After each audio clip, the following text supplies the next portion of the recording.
So on to the second ride of the day. And, hop into this little section here. The snowbank's getting steeper. This last night I was bombing down here. Went off the trail by an inch. Totally ate it right here. If you go off this quasi packed down section by even an inch,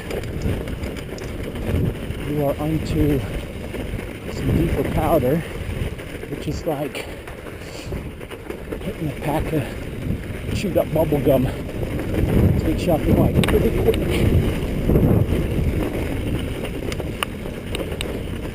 So riding this at speed in the dark, that's pretty interesting.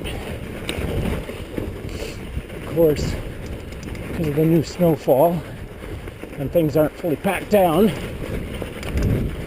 and the ice underneath the new snow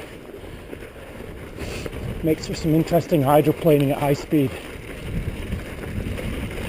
Of course, the consequences aren't too bad.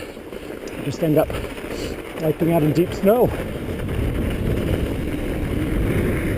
which is kind of fun. So in a weird way, really nice. I'm about to do some single track in a sec.